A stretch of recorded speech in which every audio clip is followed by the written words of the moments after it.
And Kona? Good afternoon, Madam Chair. We have 4 testifiers for you today for your committee. Thank you. Okay. And then Ko? Good afternoon, Madam Chairwoman. We have no testifiers for the committee today. Okay, thank you, Richard. So we'll start here with Jon Olsen, and then Hanalei, Fergustrum, and then we'll go to Kona. So go ahead, Jon. Jon Olsen here. Thank you, Madam Chair, members of the committee. Thank you for bringing forward this fracking measure. I think we've all heard of the fracking nightmares that have occurred on the mainland. Our situation here, given our geologic structure being volcanic and being an island, leaves us particularly vulnerable to damage to our freshwater resource. I can't speak necessarily to the issues around the entire island, but I certainly can speak to some of the dangers that it implies for Puna, which is where most of this is going to occur. There was a groundwater resource document drafted with a grant that was received by one of the organizations back in the mid-90s, which outlined the geologic structure and how the water resources came to be where they are, and how they flowed under Puna, or did not flow under Puna. Particularly from my perspective is those areas where they are proposing to frack, which are south and east of the risk zone, because of the low volume of fresh water that flows through there. Anything you dump into that resource is going to be significantly and quickly impacted, and because of the low rainfall in that area, will take forever to be moved out of there.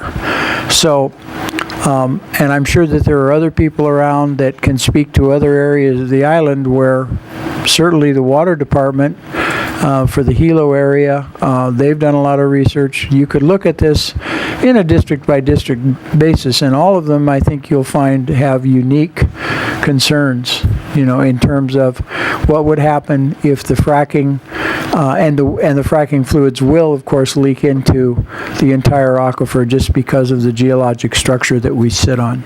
So I hope that this makes it forward. Thank you. Mr. Olsen.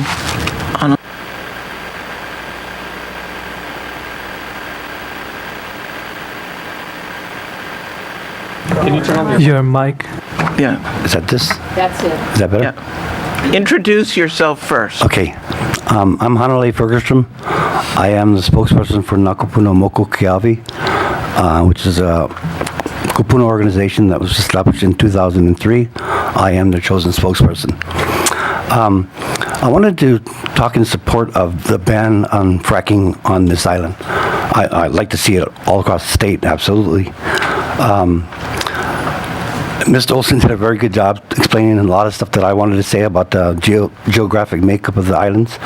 We are nothing but a bunch of tubes all layered upon each other, and in a great deal of those tubes are barrels. That is very, very concerning to me, that the use of fracking and just the whole idea of how fracking works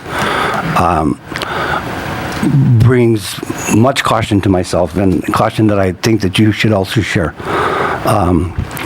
From a cultural standpoint, there's also a big issue about where this water that's going to be used in this fracking process is supposed to come from. There's that to consider. I'd also like you to consider that, there's a reason why Pele, from a traditional standpoint, is in Halimamau. Now, if you did a little research on the background of Hawaii and Pele's presence in the islands, she has been on all islands. She has been all over this island, but she was made to remain at Halimamau and in that East Rift zone. I think this is very important for you to look at, because there are cultural considerations that are not being considered. I also want to bring up a larger issue besides just this fracking. I am in support of this ban against fracking. But another part of this whole thing that's very, very concerning to me is what ability does this council have to stop it? And I have to say this because I've seen this county go through some really good resolutions and present some really good things like against arrow shooting of feral animals and stuff like that. And I've also seen them just flopped on the side because the state says it has a greater responsibility. Now, I'm really concerned because I'm one of your constituents. I live on this island. And if you don't have that ability to protect my interest, where do I go?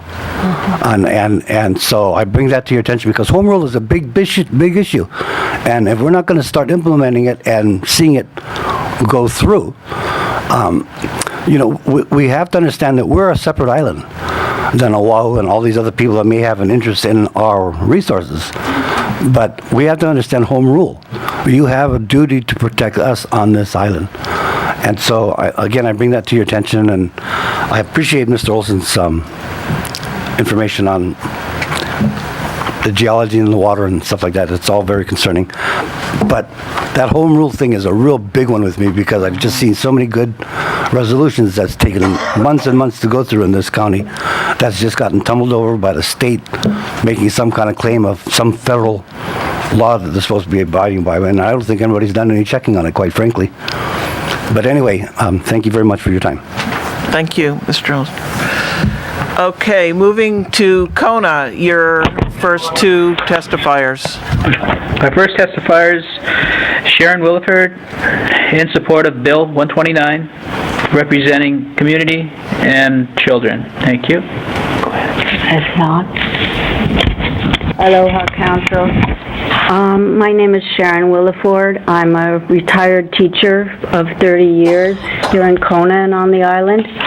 I would like to express my concerns about fracking and support of the bill to ban it. I recently watched a movie called Promised Land by, I'm not sure who produced it, but the main actor is Matt Damon, and it shows a small town that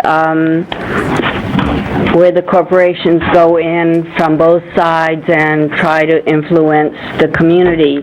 The community does band together, educates themselves, and I'll leave that to you to see what happens. It has some interesting twists in the plot. I believe this is another way for the corporations to move into our island for takeover and for profit. I do not see how it will benefit the people. It is a toxic practice, and it's a miracle that I'm here today because I'm still suffering from pesticide, organophosphate poisoning, which is another issue, but we don't want to see the children poisoned in another way. If you tune in to the flooding in Colorado right now, many of the wells that were fracked are now underwater with the threat of the poisons accumulating and the stored poisons that are used for the fracking to be released into the waterways in the community.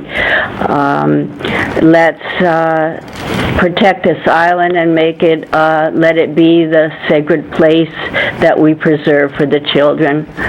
Thank you for your attention. I would also like to say that I feel on these meetings that those council members who choose to not be present, to not listen, there should be a time that they, if they're not present for a certain amount of time, I feel they should be disallowed from voting on whatever issue is at hand.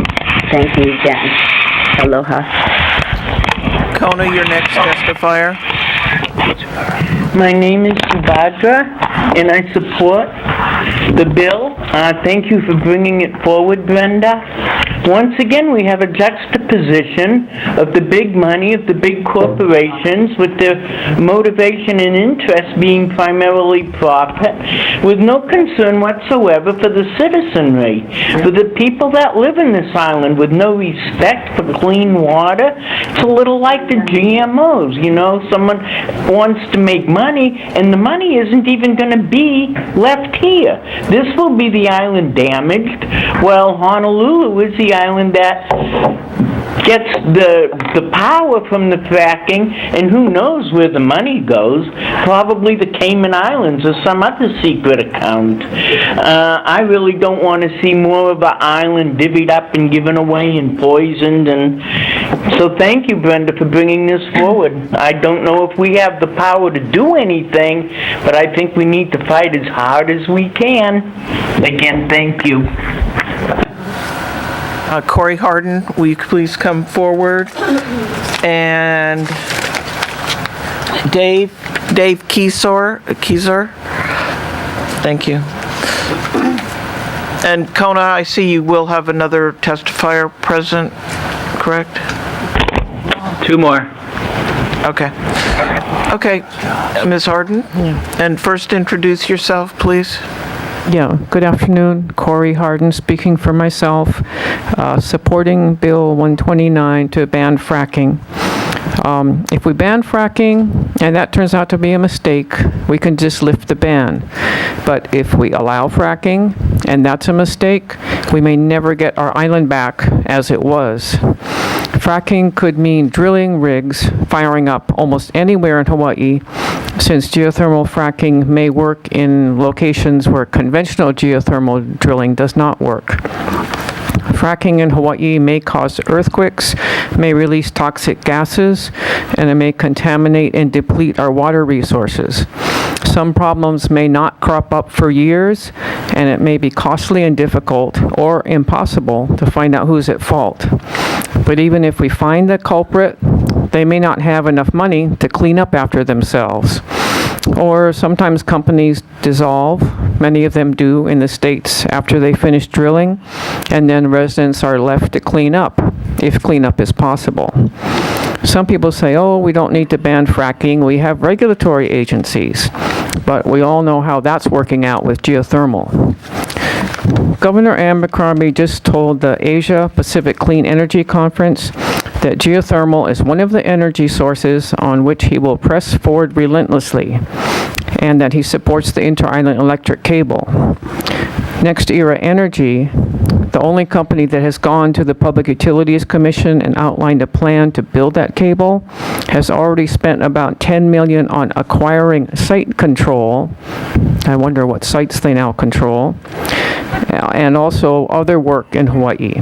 They have consolidated revenues of about $14.3 billion. So here we have 2 big gorillas in the room who are sure to push geothermal fracking. But you can bet it's not going to happen next door to Abercrombie or next era's CEO.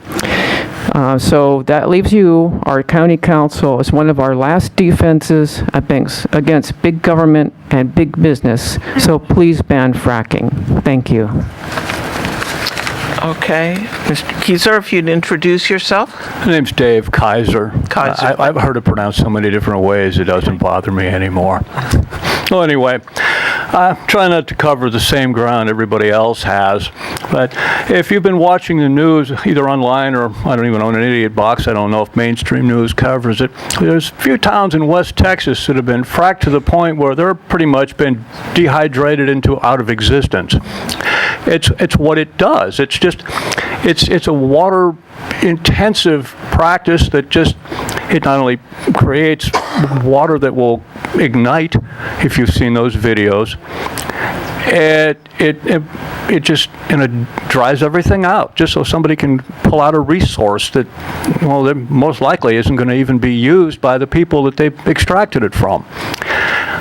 Germany, as so many countries in Europe are fighting it. There's let's see, I forget. Well, I know they're fighting it in Germany, and then again in the States. You know, we've got New York. It's about a ban. We've got to figure out how they did it so we can do it with the same way they did. And it's just incredible. There's so many people who are dead set against it, yet industry just wants to cram it down our throats. They don't care much about us. Well, we're just a business opportunity. They see it, they'll do it, and we have to stand up to them.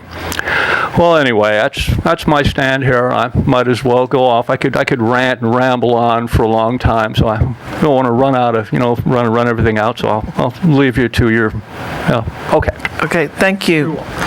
And Donna Fisher and Joy Cash. And why don't we go ahead with your next two in Kona? Okay, our next testifier is Shantee Brown in support of Bill 129. Go ahead, Ms. Brown. Brown, is it on? I fully support Bill 129. I have 12 major issues with geothermal energy in general, with some issues specific to fracking. One, the underwater cable from the Big Island to Oahu and Maui. The whole state would be dependent to one energy source located on an active volcano. Two, the potential for disaster that can't be stopped, like Fukushima. Let's say a well cracks open and can't be closed, possibly leaking excessive amounts of gases indefinitely. VOG is already an island-wide problem. Three, earthquakes and or tsunamis. Four, turning prime agricultural land and residential areas into an industrial area, not just for energy, but to produce ammonia, as Richard Ha has shown interest in. Five, the overuse and pollution of our precious water, estimated to be over 200 million gallons of water over 3 years. Six, building a cable through prime fishing grounds and endangered species habitats. If ocean mammals are already affected by military sonar, wouldn't the pipeline also have a negative effect? Moving energy is not quiet. 7, it's a detriment to public health and happiness. 8, a decrease in nature-based tourism and all tourism due to extreme fog. 9, a decrease in crop yields due to gases. 10, the negative impacts of the existing wells in Puna and how they are treating people there. They say, oh, you don't like the sound, the smell, and the toxic gases. Well, here's some money, just move from your established home. There's no consideration for people. 11, I don't know if this issue has been resolved, but they have gas sensors to alert them if the toxicity is too high. But they're high off the ground, above standing height, and gases are heavy. They should be closer to the ground at the same level children and animals breathe at. And 12, what if they start fracking on Hualalai? Hualalai has a potential of erupting rapidly, which would cost many lives, and we don't ever want to do something like that, so why even bother? Thank you.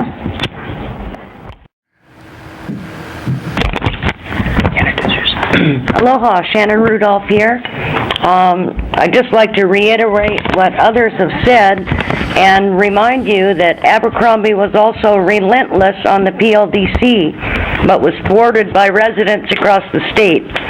Don't be afraid to do the right thing. Now, if you've done your homework about geofracking, you know about the blowouts causing the earthquakes, massive water uses, truck traffic, noise, toxic chemical usage, and wastewater. As one man said, the flooding of Colorado right now, there's tanks and warehouses full of chemicals floating down these rivers, and that could be the same with earthquakes as far as tanks coming loose or chemical warehouses being affected by earthquakes. I want to remind you of your county mandate to protect, like Hanalei said, to protect the public from the state. Some people may want you to stick to budgets and potholes, and let's see, but I thank you for going beyond that. Our island does not want to be a sacrifice zone for Oahu. And with controversial local issues like geofracking, GMO, pesticide use, and even zoning in some places. Some people will make a lot of money, but the majority of the taxpayers pay and suffer for bad decisions made by the county and state. Please do your duty to protect us and pass Bill 129. Mahalo. Thank you very much.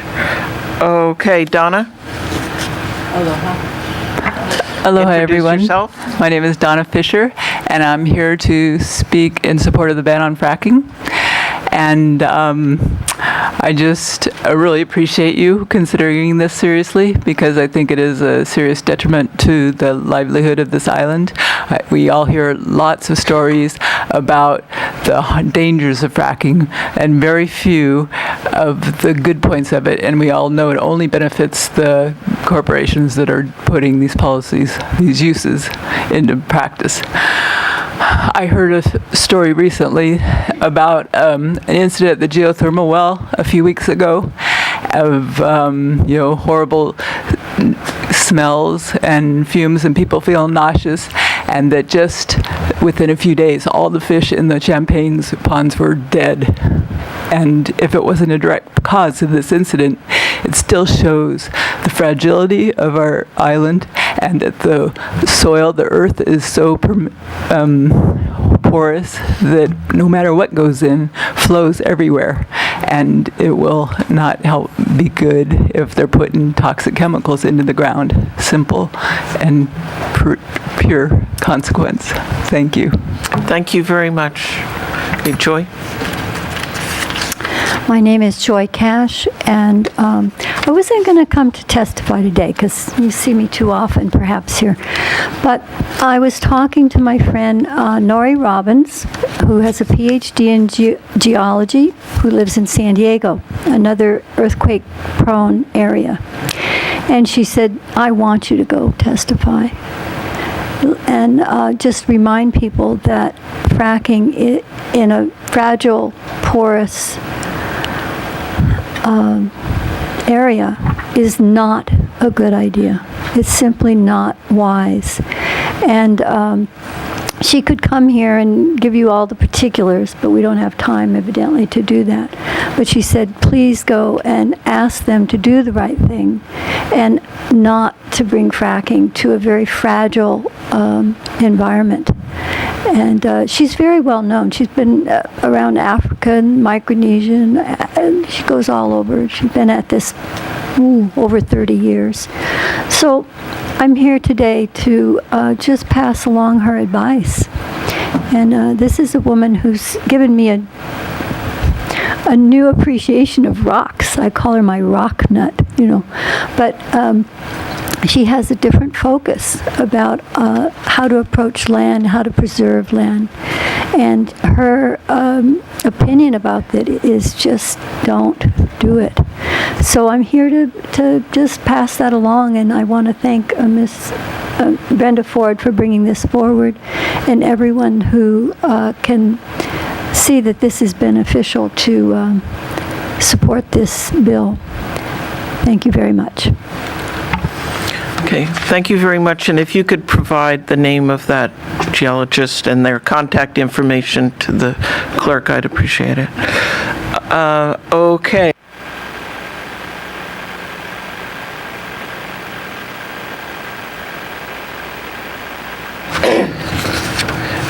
Ray Dittman and Joyce Folena.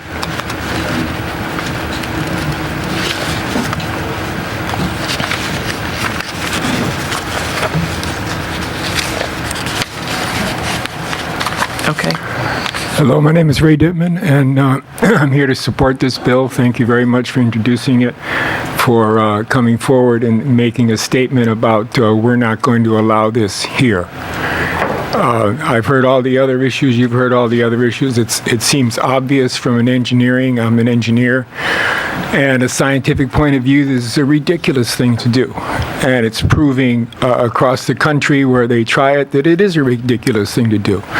And who makes a profit on it are the people who come and then go. And the people who live there, they are told they're going to make a profit, but of course they don't. And it's another question of big business coming in and selling something to the locals, just like beads to the Indians. And it's time, I think, this county council seems to have the intelligence and the awareness to say, we're not going to allow this here, because we see it's dangerous. And listening to scientific evidence, science can be turned around anyway, depending on who's paying for it. Looking at evidence of what's happened other places is more obvious. So I'm just going to ask you to do the right thing, do what's the obvious thing to do here, and support home rule, which seems to be the only way to stop this corporate identity country from running over all the people in its wake. Thank you very much. Thank you. Joyce? My name is Joyce Folena. I've been a resident of Hawaii County in Puna for almost 30 years. I'm very thankful to be here. And I thank Councilwoman Brenda Ford for bringing this bill to the table, Bill 129. I'm in full support of this bill. Whether or not you believe in Pele as an entity or as simply an event of nature, I don't care what your belief is. The fact is that we live on a highly sensitive, volcanic, earthquake-prone island with a Swiss cheese-like matrix below the surface. The very thought of drilling deeply into this earth and fracturing the rock is absurd and dangerous. I'm speaking to all council members, and I'm concentrating in the two council members especially that represent the two Puna districts. You have the responsibility, first of all, to protect our public health and safety. You have the responsibility, moral and legal, to uphold and to say yes and support Bill 129. All of you do. I've read this bill quite a few times, and I'm going to concentrate on something that I hadn't thought of in my limited way. Points 15, I think it is, 15 and water 16, talking about the water. Hydraulic fracturing requires between 4 and 10 million gallons of fresh water to achieve permeability and porosity in an underground geologic formation. Are you kidding me? Who in the heck is thinking? Where is the governor's mind in his pocketbook? It certainly isn't for our good. We don't have enough water to support this. We need to drink water. We need to bathe with water, fresh water, clean water. We need water for our agricultural endeavors. We're talking about ag and other committees on other subjects, but agriculture is foremost here too. We can't afford to throw water down an empty hole. Please support this bill. I'm very, very concerned with getting this done before the legislature convenes January 15th, and I was very happy to see this written testimony by our Senator Russell Ruderman. I hope you all read it, and I was very happy to see Russell here today. This shows you that we do have some conscientious and moral people in our state legislature and in our county council. I don't know how to say more strongly what I feel about this, but I hope that more people come in to testify, and I'm sure that when we get our Skype in Pahoa, that we will have more people to testify.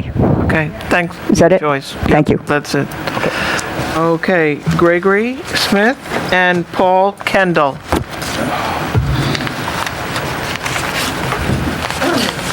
And Gregory, you can begin as soon as you're ready. Don't forget to introduce yourself. Okay. Where you're from. Good afternoon, Council, and I'm Gregory Smith. I come from Puna District, and it is proposed, I should say, that another geothermal plant is going to be set up at the upper part of Kuykendahl within 1.25 miles of my home. And I'm saying absolutely not.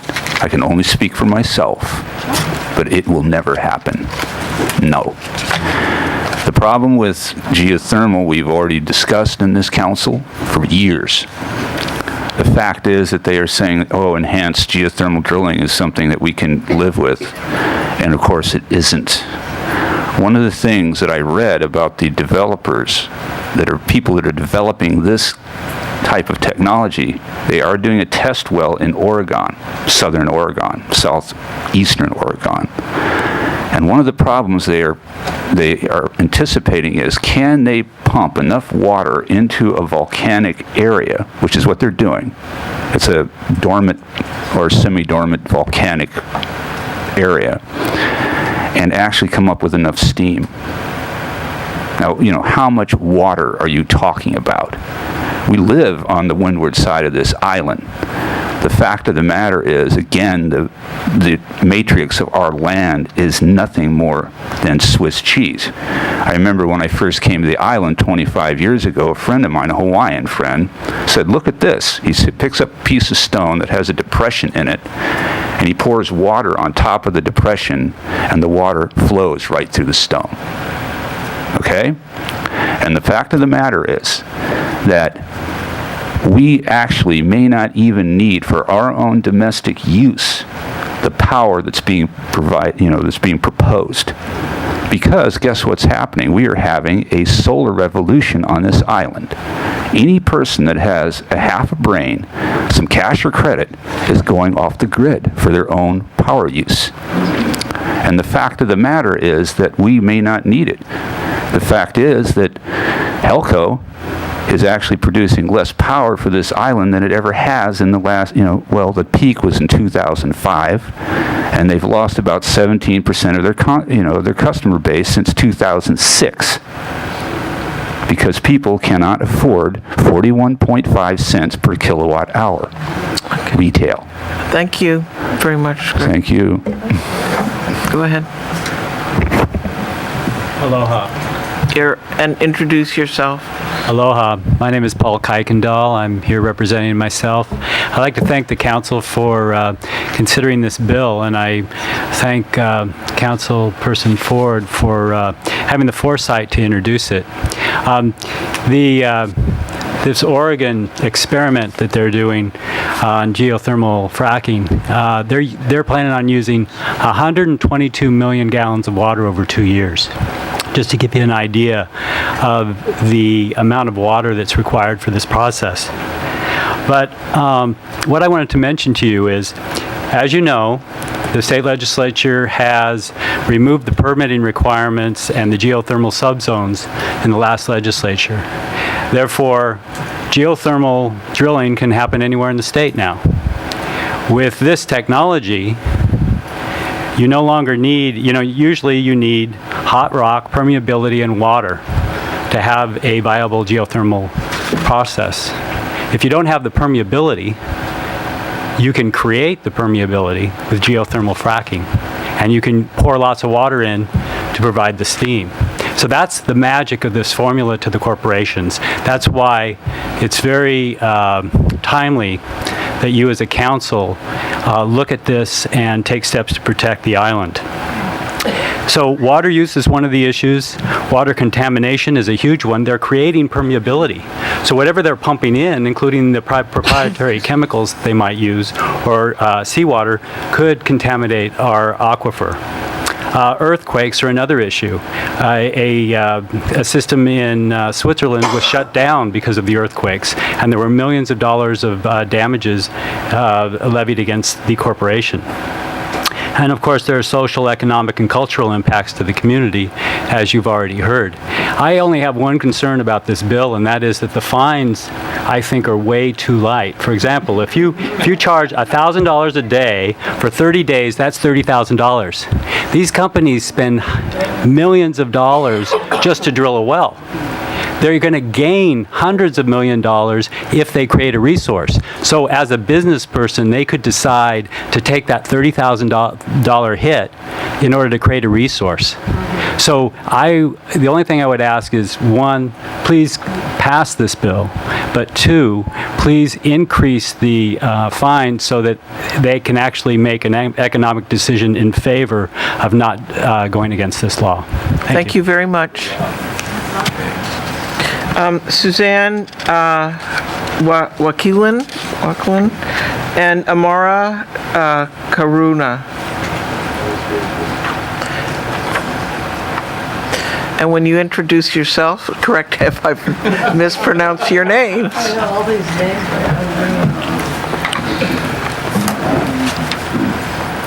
Suzanne. Suzanne Wakelin. Okay. Aloha kaku. Thank you very much, Councilmember Ford, for introducing this bill. I think this is really important, and I hope that all of you council members actually are recognizing how important this is. I live in Pahoa, and I have a PhD in physics, and I've been studying the issue of geothermal fracking for some time. And I have concerns about it, and no doubt you'll be hearing about many of the issues, but I just want to share with you a couple of items that I actually sent them in for my written testimony. I sent in a couple of links, because what we've been hearing from elsewhere, not here, but there's people saying there's no plans to do geothermal fracking in Hawaii. Well, I have a couple of documents, one by the Pacific Institute for High Technology Research, and that was published just in this year, and then another one from the Hawaii Renewable Energy Development Venture, Technology Assessment on Engineered Geothermal Systems, which is geothermal fracking. And basically, they're talking about a lot of things here, but they're mostly talking about the economics of it, and saying that it seems like a really good idea for Hawaii. And there's no mention of the safety issues at all. I have an article from the Institute of Electrical and Electronic Engineers, very reputable organization. And there's a quote, this is Geothermal Energy's Promise and Problems. I won't read you the whole article, but there's a quote here from Colin Williams, a scientist from the USGS, who'd worked on some geothermal resource estimates. And he says, we know that creating these EGS reservoirs involve making earthquakes. That's just going to happen. The question then becomes, are we going to be able to control the process of generating the microseismicity so that we don't generate earthquakes at a magnitude 3.5 or 4.0 or something like that? There will likely need to be geographic restrictions on development so that such a potential quake doesn't occur near a large fault and possibly cause an even bigger quake. Well, I'm sure everybody knows, right? Okay, we're not sitting on a fault, but the potential for causing lava inundation and problems because of being on an active volcano are hard to estimate. It's really, really important that the council members take the lead on this, because I don't see the state paying attention here. They just want to go full ahead. And we... Okay, thank you very much.